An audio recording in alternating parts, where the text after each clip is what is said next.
बच्चों, चलिए इस लेक्चर में हम लोग पोटेंशियल एनर्जी के एप्लीकेशन सीखेंगे with the help of question.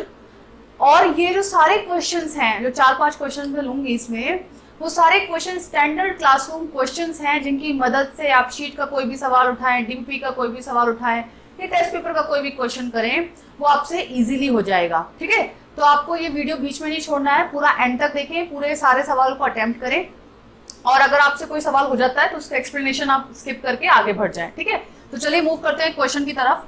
So resolve classroom questions. क्या बोलता है पहला क्वेश्चन? देखो कि सॉलिड स्फीयर है, पॉजिटिवली चार्ज है, रेडियस r है। ये भी सॉलिड स्फीयर है, पॉजिटिवली 4q चार्ज है, रेडियस r है, दोनों फिक्स्ड है। यहाँ पर एक माइनस इलेक्ट्रॉन, मतलब इलेक्ट्रॉन जो नेगेटिवली चार्ज पार्टिकल होता है उसको छोड़ा गया है विद v मिनिमम स्पीड और उसका मास m है। दोनों के सेंटर के बीच की दूरी 9 आ रहा है। So what should be the minimum speed of projection so that particle can hit other sphere. मतलब ये मिनिमम स्पीड कितनी होनी चाहिए ताकि पार्टिकल जो है वो दूसरा स्फीयर हिट कर जाए। अब देखो बहुत ध्यान से समझते हैं कि इस इलेक्ट्रॉन के साथ हो क्या रहा है। ठीक है, तो मान लेते हैं कि जो इलेक्ट्रॉन है वो कहीं यहां पर है। ठीक है, इलेक्ट्रॉन का यहां पर है। तो देखो ये इलेक्ट्रॉन नेगेटिवली चार्ज पार्टिकल है, ये भी पॉजिटिव है और ये भी पॉजिटिव है, दोनों अपने अपनी तरफ अट्रैक्ट करेंगे। तो मान लेते हैं कि इसको स्फीयर 1 मानते हैं, तो इसकी वजह से फोर्स को हम नाम देते हैं F1। ठीक है, और इसकी वजह से फोर्स को नाम देते हैं F2। ठीक है, अब बहुत ध्यान से समझते हैं कि जब ये इलेक्ट्रॉन इस फर्स्ट वाले स्फीयर के पास होगा, मतलब यहां पर कहीं है, तो इससे दूरी कम होगी और उससे दूरी ज्यादा होगी। आपको पता है कि फोर्स का फॉर्मूला होता है kq/x² या r²। ठीक है, तो अगर मान लीजिए इलेक्ट्रॉन यहां पर है, मतलब इस स्फीयर के पास है, तो x कम होगा, इसका x कम होगा और उसका x ज्यादा होगा। तो इसका x कम होगा तो इसकी वजह से जो फोर्स लगेगा वो इसकी वजह से जो फोर्स लगेगा उससे ज्यादा होगा। मतलब कहने का मतलब इसका फोर्स इसके फोर्स पर डोमिनेट कर जाएगा। कुल मिलाकर हम ऐसा बोल सकते हैं कि जब इलेक्ट्रॉन बहुत पास होगा सो F1 will dominate over F2, है ना। सो R is less, so F1 will be greater than F2। बहुत छोटा होगा तो F1 डोमिनेट करेगा सच दैट कि F2 नेग्लिजिबल ही हो जाए। बहुत पास हो गया लाइक दिस, यहाँ पर हो गया।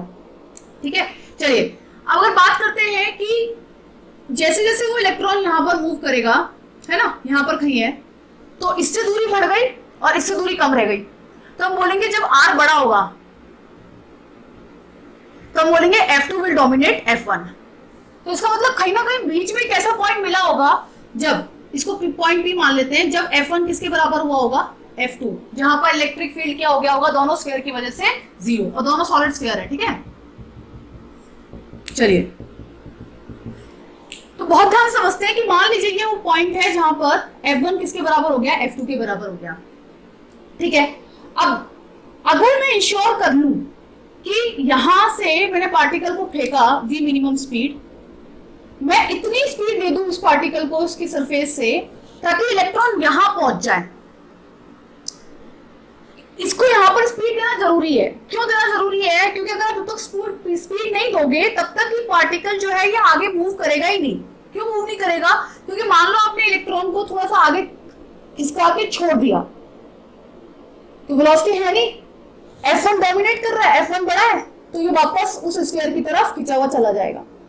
आपको तो उधर पहुंचाना है ना, तो इसका मतलब आपको v मिनिमम इतना देना पड़ेगा ताकि जस्ट पॉइंट P तक पहुंच जाए।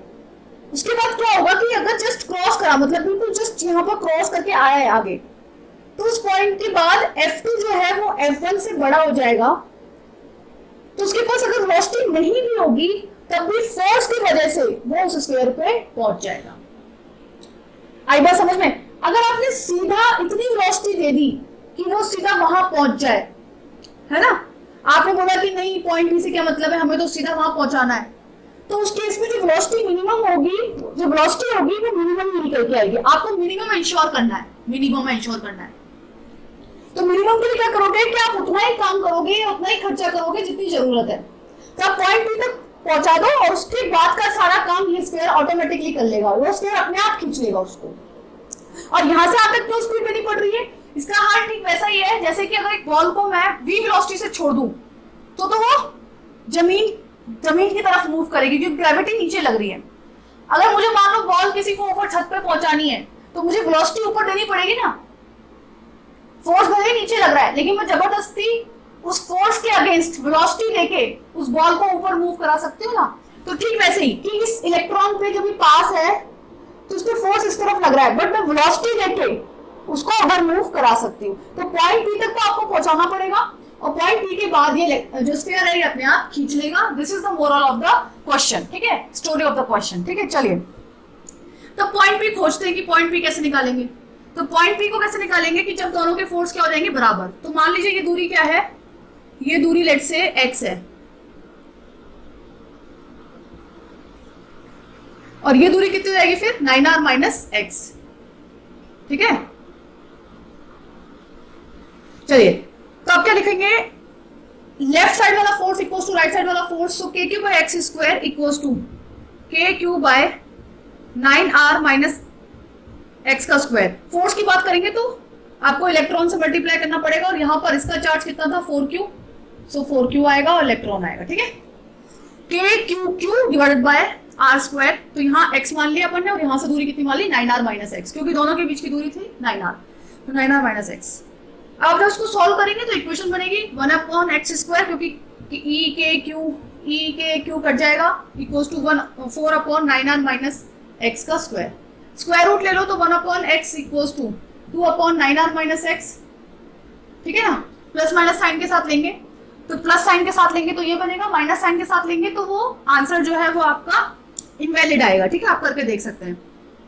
सो 9r minus x equals to कितना आ गया 2x, so 3x equals to 9r, so x equals to कितना आ गया 3r, ठीक है। मतलब इससे दूरी हो गई 3r और उससे दूरी हो गई 6r, ठीक है। तो नाउ अब जो क्वेश्चन बनता है देखते हैं क्वेश्चन। चलिए तो अब मेरे को पता लग गया कि मुझे क्या करना है, सिर्फ इलेक्ट्रॉन को कहां तक पहुंचाना है, सिर्फ इस पॉइंट P तक पहुंचाना है और ये दूरी कितनी है 3r है और ये दूरी कितनी है बेटा 6r है, ठीक है। चलिए तो अपन को क्या करना है, एनर्जी कंजर्वेशन लगाना है। क्यों लगा रहे हैं हम एनर्जी कंजर्वेशन, क्योंकि ये दोनों स्क्वायर फिक्स्ड है। जैसा कि मैंने पिछले लेक्चर में बताया था कि इनमें हिंज फोर्सेस लग रहे होंगे, बट उन हिंज फोर्सेस का वर्क डन 0 है क्योंकि कोई डिस्प्लेसमेंट नहीं है इनका। और उस हिंज फोर्सेस के अलावा सिर्फ और सिर्फ इलेक्ट्रोस्टैटिक फोर्स लग रहे हैं। इलेक्ट्रोस्टैटिक फोर्स कंजर्वेटिव फोर्स है, so we can apply energy conservation K initial plus U initial equals to K final plus U final. क्योंकि जब हमें वेलोसिटी निकालनी होती है तो हमारे पास थॉट आता है कि V equals to U plus AT लगा दो या V square equals to U square plus twice of AS लगा दो, पर इन फॉर्मूला लगाने की शर्त होती है कि एक्सेलरेशन कांस्टेंट होना चाहिए। आपका जैसे ही इलेक्ट्रॉन इधर आएगा फोर्स कुछ और होगा, एक्सेलरेशन कुछ और होगा, इधर एक्सेलरेशन कुछ और होगा, तो आपका एक्सेलरेशन तो वेरिएबल है और वेरिएबल एक्सेलरेशन के लिए आपको क्या करना पड़ता है, इंटीग्रेशन। कौन सा फॉर्मूला लगते हैं, a equals to v dv by ds। तो इंटीग्रेशन से बचने के लिए हम किसका यूज करते हैं, एनर्जी कंजर्वेशन का, ठीक है। तो एनर्जी कंजर्वेशन लगा क्यों रहे हैं ये इंपॉर्टेंट है। एनर्जी कंजर्वेशन लगाना टफ नहीं है। अगर किसी बच्चे को किसी क्वेश्चन में थॉट नहीं आता, हम कहते हैं ना थॉट बिल्ड करो, फिजिक्स इंप्रूव करो, तो उसको पता ही नहीं चलता कि स्टेप क्या लेना है। बस फिजिक्स में यही तो है कि आपको पता नहीं चलता कि स्टेप क्या करना है, स्टेप क्या लेना है, ठीक है।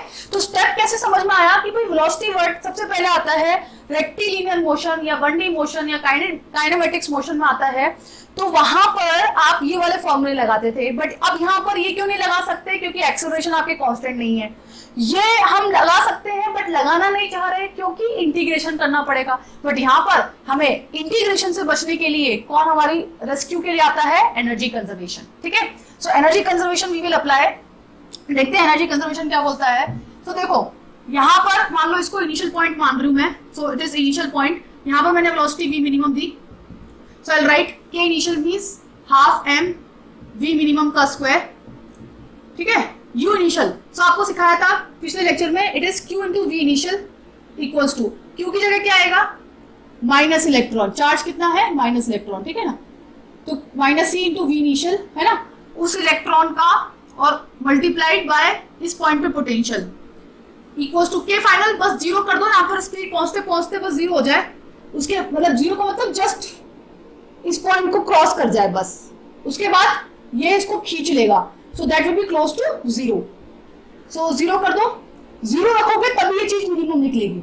आप चाहो तो यहाँ पर स्पीड दे सकते हो, अगर मान लो यहाँ पर उसके पास कुछ स्पीड भी है तब भी वो उसकी तरफ खींचेगा, बट उस केस में वो मिनिमम नहीं होगा, तो यहाँ पर जीरो करना पड़ेगा तब ये मिनिमम इंश्योर होगा।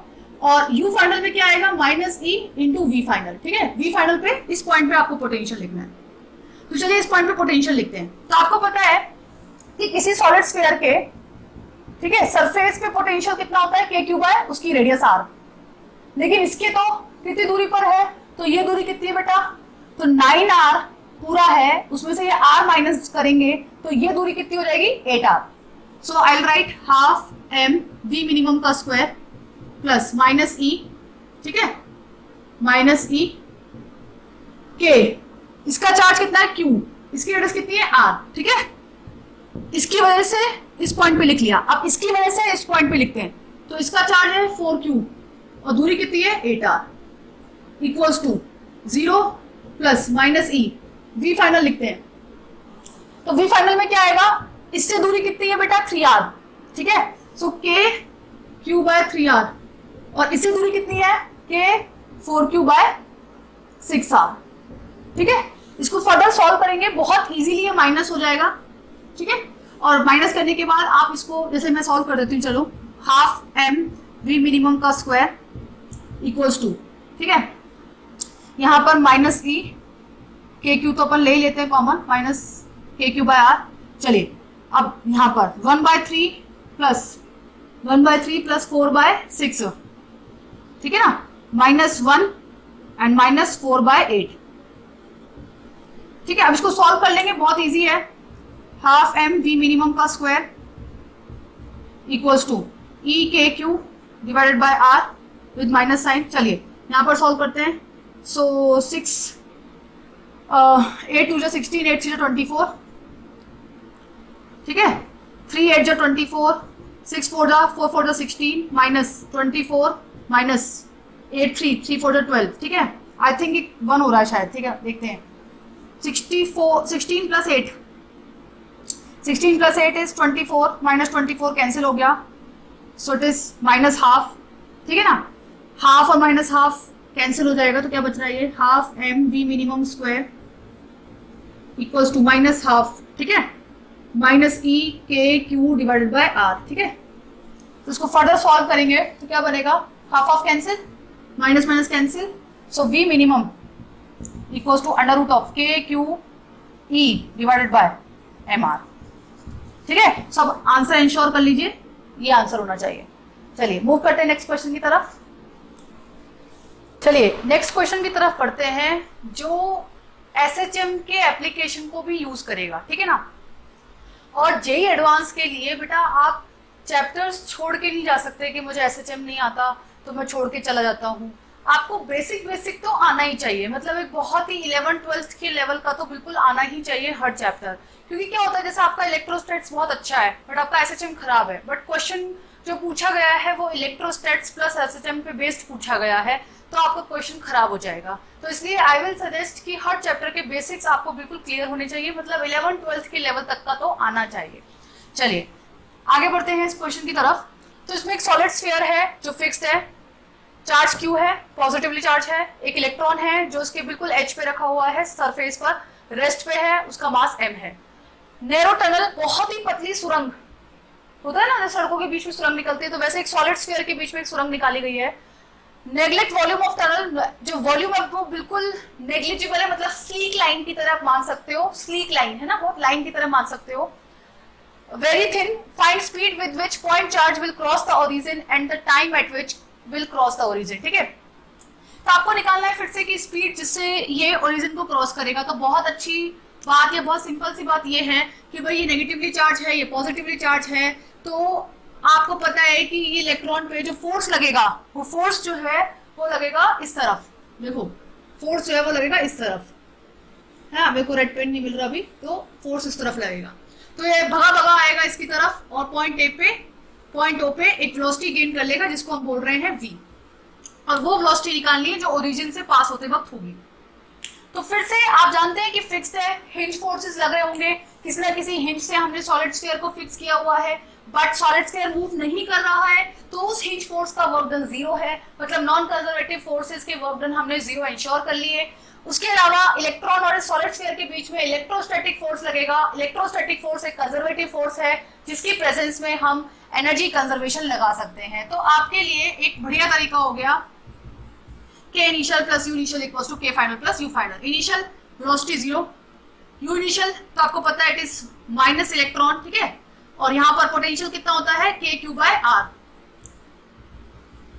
के final half M V square, point O की बात कर रहे हैं यहाँ पर, इसको फाइनल पॉइंट मानते हुए, प्लस यू फाइनल तो माइनस ई। लेकिन आपको पता होना चाहिए कि जल्दीबाजी में आपको सेंटर पे जो पोटेंशियल है वो जीरो नहीं लिखना है। सेंटर पे पोटेंशियल कितना आता है 3/2 के क्यू बाय आर, ठीक है।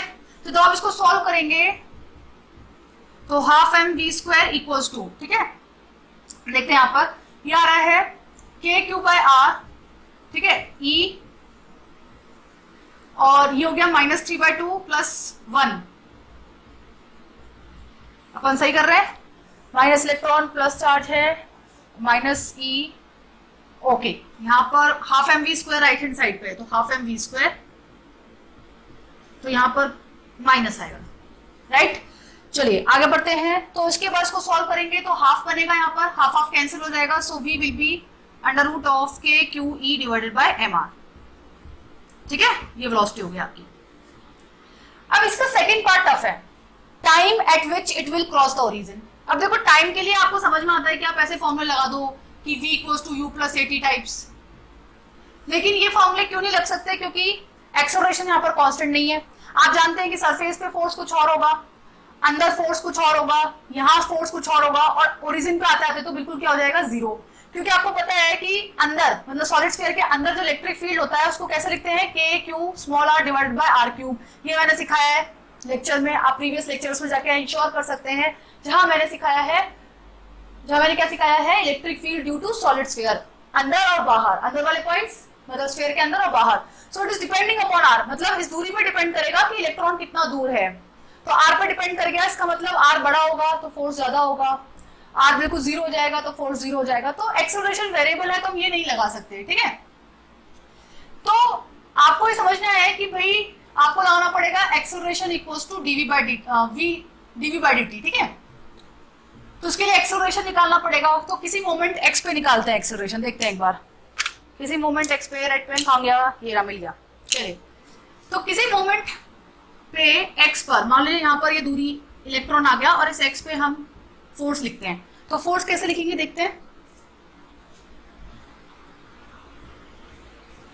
चलिए फोर्स लिखेंगे के क्यू, ठीक है, K Q x electric field लिख रही हूं पहले तो मैं, divided by capital R Q, ठीक है, इनटू माइनस ई, ठीक है, के सॉरी मैंने लिखा है इलेक्ट्रिक फील्ड, फोर्स होता है ना, electric field multiplied by Q.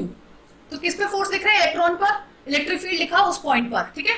तो K Q X divided by R Q into minus E. इसको फर्दर ऐसे जमा के लिखते हैं, इसको थोड़ा रीअरेंज करके, so it will be minus K Q E divided by R Q, ठीक है, इनटू एक्स। आपको एक बहुत बढ़िया बात क्या लिखेगी कि ये जो फोर्स है ये प्रोपोर्शनल आ रहा है माइनस एक्स के। इसका मतलब ये जो फंक्शन है या ये जो पार्टिकल है ये क्या करेगा, एसएचएम। आपने सीखा था कि when force is directly proportional to minus X, मतलब आपका डिस्प्लेसमेंट जो है वो उसके ऑपोजिट है ना। फोर्स जो है it is proportional to minus X, मतलब आप पार्टिकल को जो है वो डिस्प्लेस कर रहे हो, इस तरफ फोर्स लग रहा है इस तरफ। तो फोर्स जो है जब रीस्टोरिंग फोर्स की तरह काम करता है, रीस्टोरिंग फोर्स मतलब टुवर्ड्स द ओरिजिन, जैसे यहाँ पर ये ओरिजिन है जहां पर फोर्स जीरो है, तो इस इलेक्ट्रॉन पे जो फोर्स है वो टुवर्ड्स द ओरिजिन लग रहा है, यहां पर आएगा तब भी टुवर्ड्स द ओरिजिन लगेगा। तो ऐसे केस में आपको जब फोर्स एक्स के प्रोपोर्शनल मिलता है तब उस केस में आपका जो पार्टिकल का मोशन होता है वो क्या होता है, एसएचएम होता है। तो आप क्या कर सकते हैं, आप बोल सकते हैं कि फोर्स तो निकल के आ गया, अगर मुझे एक्सेलरेशन लिखना है सो I can write minus K Q E divided bye, force को डिवाइड कर दो मास m से इंटू एक्स। यहां पर k क्या है आपका 1/4 पाई एप्सिलॉन नॉट, ठीक है, वो k, और जो SHM का K होता है ना, SHM का जो K होता है उसको अपन अलग लिखेंगे, तो मैं उसको K प्राइम से रिप्रेजेंट कर रही हूँ। So F equals to K dash X, ठीक है। ये फोर्स कांस्टेंट ऑफ SHM है, ये वाला K 1/4 पाई एप्सिलॉन नॉट है, ठीक है। ये वाला K X का कोएफिशिएंट होता है, ठीक है।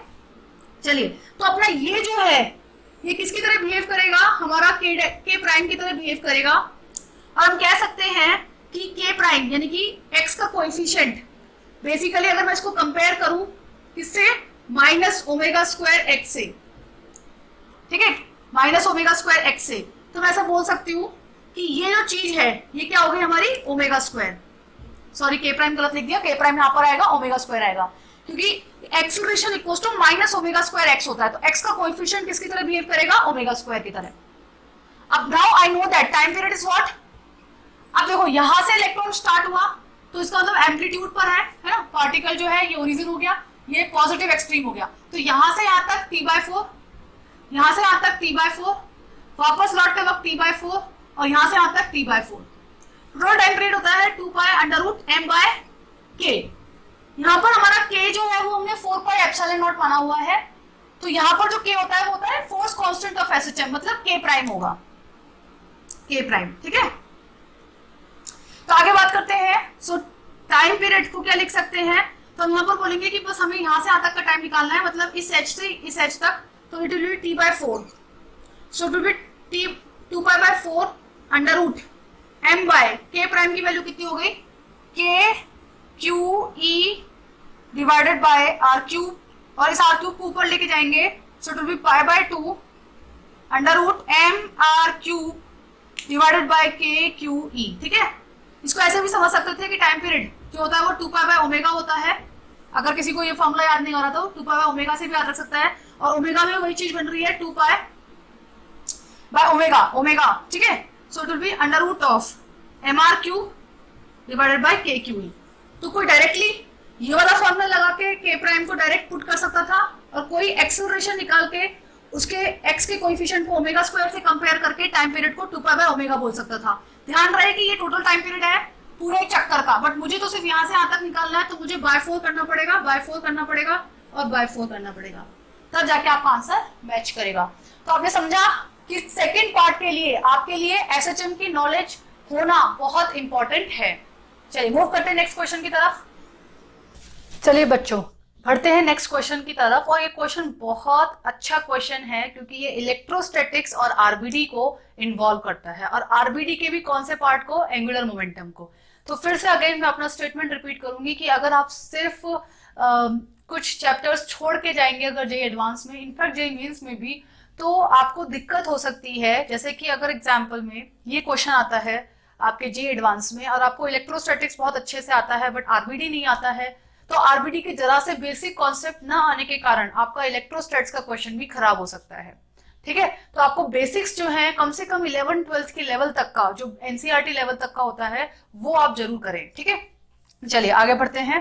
तो क्वेश्चन क्या बोलता है, consider a fixed charge q, a point charge small q of mass m can be projected in 2 ways as shown in the figure. क्या हुआ है कि इनफाइनाइट डिस्टेंस से, इस सिंबल को क्या बोलते हैं, इनफाइनाइट से q चार्ज को, ठीक है, और मास m को u वेलोसिटी दी है अपन ने, u वेलोसिटी, ठीक है, और प्रोजेक्ट किया है किसकी तरफ, q की तरफ। सेकेंड केस में हमने क्या करा कि उसी सेम मास को, पॉजिटिवली चार्ज q को सेम वेलोसिटी u देकर इनफाइनाइट से प्रोजेक्ट किया है, बट अब की बार जो q की लाइन ऑफ एक्शन है और जो वेलोसिटी की लाइन ऑफ एक्शन है वो सेम लाइन पे नहीं है, मतलब ऐसे नहीं है, वो कुछ इस तरीके से है, लाइक दिस। और इस डिस्टेंस को हमने क्या बोला है, b डिस्टेंस, जिसका एक फेमस और फैंसी नाम है इंपैक्ट पैरामीटर, ठीक है। ऐसे केसेस में हमें नाम क्या मिलता है, इंपैक्ट पैरामीटर।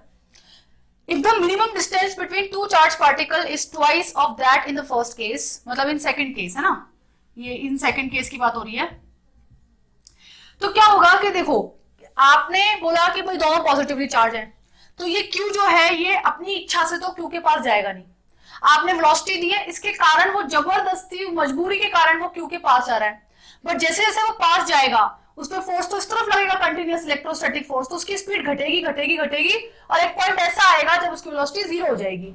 जैसे कि एक बॉल को ऊपर फेंकते हैं तो वेलोसिटी ऊपर, एक्सेलरेशन नीचे, वेलोसिटी घटती है और एक पॉइंट पे 0 होती है। तो ठीक वैसे ही कि एक पॉइंट ऐसा आएगा जब वेलोसिटी घट के क्या हो जाएगी, 0। तो इस डिस्टेंस को जहां पर जीरो हो रही है उस डिस्टेंस को हम बोलेंगे मिनिमम डिस्टेंस, क्योंकि उसके बाद क्या होगा, फोर्स इस तरफ लगेगा और वापस लौट के जाएगा। बात समझ में आ रही है बच्चों? क्या हो रहा है कि भाई आप पे जो है कि यहाँ पर वेलोसिटी इस तरफ है, बट एक्सेलरेशन जो होगा या फोर्स होगा वो इस तरफ होगा, तो धीरे धीरे वेलोसिटी घटेगी घटेगी घटेगी घटेगी घटेगी और जीरो हो जाएगी। उसके बाद फोर्स इस तरफ लगेगा तो इधर भागने लग जाएगा। तो ये डिस्टेंस जो कहलाएगी, ये क्या कहलाएगी, मिनिमम डिस्टेंस ऑफ अप्रोच। तो हम बोलेंगे उसको आर नॉट, लेट से। और इस केस में वो डिस्टेंस कितनी मिल रही है, 2 आर नॉट। ठीक है, in second case is twice of that of first case. So you have to find the impact parameter. ठीक है, तो इस क्वेश्चन को भी मिटाती हूँ, हम इसको सॉल्व करती हूँ। देखो बहुत ध्यान समझेंगे, पहले केस की बात करते हैं।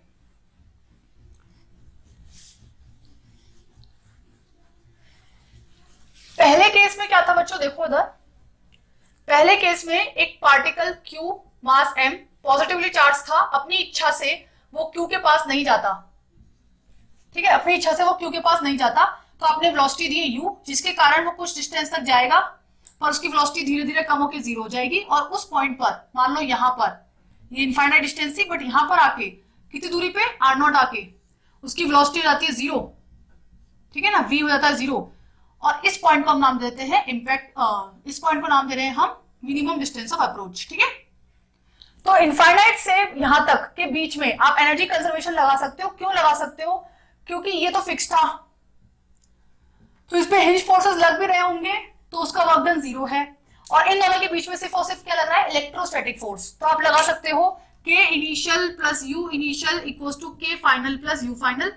इनिशियल आपने वेलोसिटी दी है half M U square, but Q initial क्या होगा, तो K Q small Q divide by R, but R is infinity ना बेटा, R is tending towards infinity, क्योंकि आपने बहुत इनफाइनाइट डिस्टेंस से आपने उसको फेंका था, प्रोजेक्ट किया था।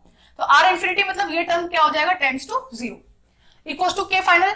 फाइनल आते आते वेलोसिटी जीरो, क्योंकि अगर वेलोसिटी जीरो नहीं होगी मतलब वो और आगे जाएगा, तो इस पॉइंट को फिर मिनिमम डिस्टेंस ऑफ अप्रोच नहीं बोल सकते, वो मिनिमम दूरी नहीं बोल सकते आप। ठीक है ना, तो आपको क्या करना है कि यहां पर के फाइनल को क्या करा देना है, जीरो। उसके बाद वो लौटेगा, तो ये दूरी क्या कहलाएगी, minimum approach, plus U final क्या हो जाएगा, के क्यू क्यू। अगर मैं इस डिस्टेंस को आर नॉट बोल रही हूं तो ये आर नॉट, मतलब मैंने इसको इनिशियल पॉइंट माना है और इसको क्या माना है, फाइनल पॉइंट। ठीक है, चलिए, तो ये हमारा यहां से हाफ एम यू स्क्वायर यानी यू निकल जाएगा।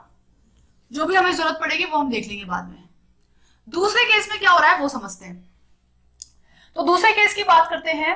तो देखो बोर्ड पे जगह तो नहीं है, बट ठीक है, चलो यहां समझाती हूँ। चलो ये क्यू हो गया प्लस क्यू, ठीक है, ये प्लस क्यू हो गया।